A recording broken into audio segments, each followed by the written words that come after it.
सत्संग वाली नगरी चल रे मना। और सत्संग वाली नगरी केवल वही नहीं है जो तीर्थ नगरी है। यहां पर कवि ने कहने का प्रयत्न किया जो हमारा मन है ना, ये हमारे लिए सबसे बड़ी सत्संग की नगरी है।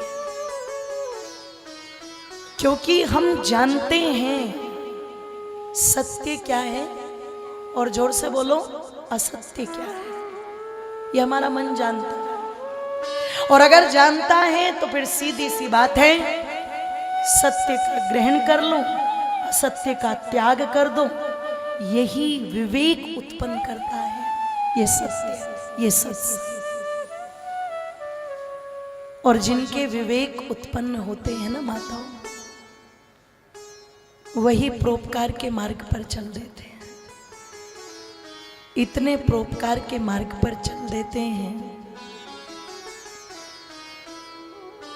कि सुग्रीव का जन्म कब हुआ, किसी को पता है क्या? अच्छा, बाली का जन्म कब हुआ है जी? पता है? नहीं, सोचा भी नहीं होगा कभी। अंगद कब पैदा हुआ, जामवंत कब पैदा हुए, नलनील कब पैदा हुए।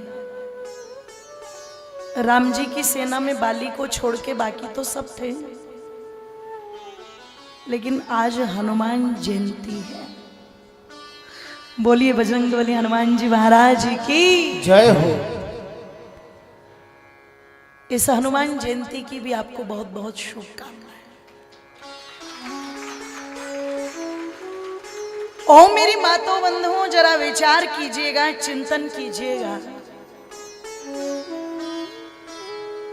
आज ही अप्रैल की 2 तारीख, और आज हनुमान जयंती है। कोई प्रसाद बांट रहा है, कोई भंडारे लगा रहा है जी, कोई मीठा शरबत पिला रहा है, कोई पूजा कर रहा है, कोई सत्संग करा रहा है, कोई कथा करा रहा है। और ये हम सब का भी सौभाग्य है कि भगवान श्री राम की कथा चल रही है, और कथा के मध्य में ही हनुमान जयंती। जिस समय मुझे लगता है ये तिथियां निश्चित की गई थी, उस समय शायद किसी के मन में ये विचार नहीं था।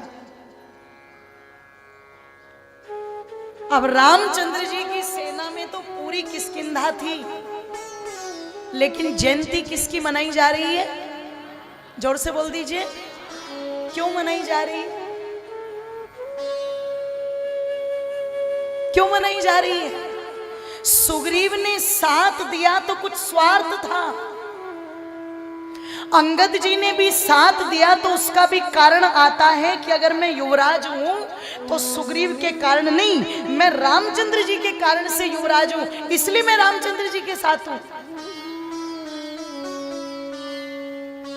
और जब राजा साथ है और युवराज साथ है तो सेना को तो पीछे लगना ही पड़ेगा। लेकिन हनुमान जी को अगर देखा जाए तो रामचंद्र जी के साथ हनुमान जी का कोई स्वार्थ, जोर से बोलो, नहीं था। कोई स्वार्थ नहीं था, और बिल्कुल निस्वार्थ भाव से जहां जो कार्य हनुमान जी को दे दिया, क्या कहीं कोई बता सकता है हनुमान जी ने कहा हो ये कार्य मुझसे नहीं हो पाएगा? जोर से बोलो। अपितु जहां जो कार्य दे दिया, जो आज्ञा प्रभु, जो आज्ञा प्रभु, जो आज्ञा प्रभु, जो आज्ञा प्रभु, एक बार नहीं कहा ये नहीं होगा।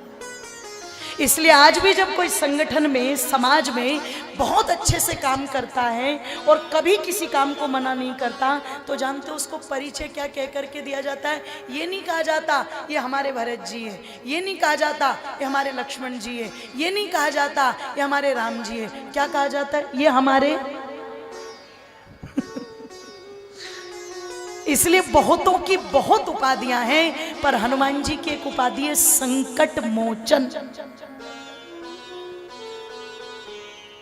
जिस संकट को कोई भी, ध्यान रखिएगा, जिस संकट से कोई उबार ना पाए, उस संकट से कौन उबार लाते हैं? हनुमान जी।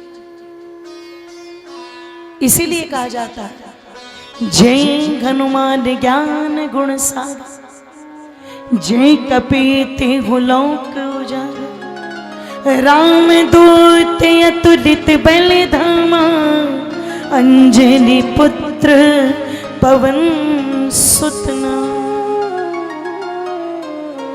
कोई जरा सा कार्य कर दे तो वो चाहता है लोग मेरी प्रशंसा करें, मेरा नाम लिया जाए, मेरे गले में, जोर से बोलो, माला डाली जाए, मेरा स्वागत किया जाए। और यदि गलती से, भूल चूक से कहीं माला डलनी रह गई, फिर देखो क्या तांडव मचाता है।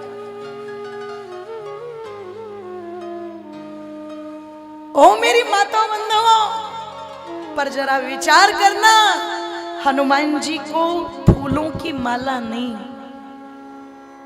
हीरे मोतियों की माला दी। किसने दी?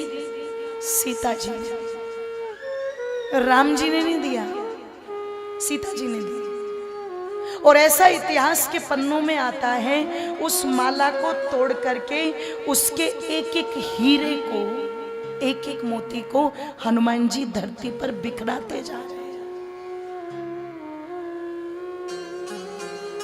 तब कुछ लोग उस सभा में थे, सुग्रीव जी जैसे, विभीषण जी जैसे, जिन्होंने उस समय ये कहावत, मुझे नहीं पता थी या नहीं थी, पर आज इस सिचुएशन पर एक कहावत फिट होती है, बंदर क्या जाने। उन्हें लगा इतने बेशकीमती हीरे दे दिए, माला दे दी, इतनी बेशकीमती माला, और कोई कदर ही नहीं है हनुमान जी को। देखो तो सही कैसे तोड़ तोड़ के डाल रहे हैं। और शायद हम उस भक्ति की पराकाष्ठा को छूना तो बहुत दूर की बात है, मैं सच कहती हूं, हम उसके आसपास भी नहीं हैं। जो हनुमान जी में भक्ति है ना, हम उसके आसपास भी नहीं है। वो एक पराकाष्ठा है भक्ति की। जिसने भगवान से इतना प्रेम किया होगा, ईश्वर से, वो शायद थोड़ा बहुत समझ जाएगा कि जब हनुमान जी को ये कहा गया, इतने बेशकीमती हीरों की माला दे दी और इन्हें कोई कदर नहीं, और ये तोड़ तोड़ के नीचे डाल रहे हैं, तो प्रश्न कर लिया, क्या कर रहे हो हनुमान? बहुत कीमती हैं ये हीरे, कैसे दुर्गति कर रहे हो माला की? आखिरकार क्या देख रहे हो? तो हनुमान जी का उत्तर मिला, मैं देख रहा हूं इसमें मेरे राम,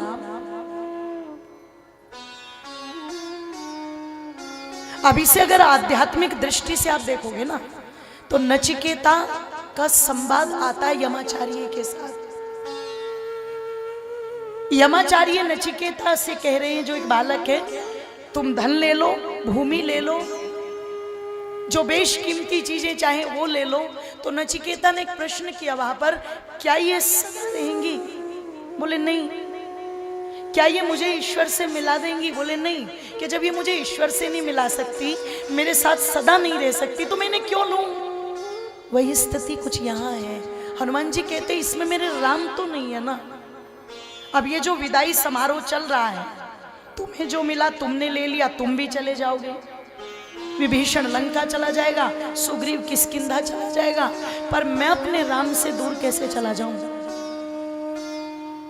मैं तो नहीं जा सकता ना। तो मैं देखने की कोशिश कर रहा हूं इसमें राम है या नहीं है।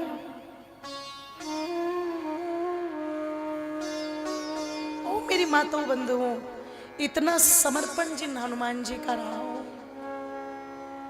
मैं सच कहती हूं, आप लोगों को शायद आज पता लगेगा कि भरत जी का जन्म किस तिथि को हुआ। 9वीं तिथि को अयोध्या में केवल राम जन्मे हैं, भरत लक्ष्मण शत्रुघ्न नहीं। उनकी तिथियां अलग हैं, नक्षत्र अलग है, घड़ी अलग है। लेकिन आप लोगों को याद नहीं होगा, भरत जी की जन्म तिथि याद है किसी को? नहीं है ना। लक्ष्मण जी की नहीं है। पर सोचो राम जी के साथ हनुमान जी की श्रद्धा कितने रूप में जुड़ी हुई होगी कि या तो हम राम जन्मोत्सव भी मनाते हैं और या फिर ध्यान रखिएगा मेरी माताओं, हम हनुमान जयंती भी मनाते हैं। बोलिए बजरंग बली हनुमान जी महाराज की जय हो।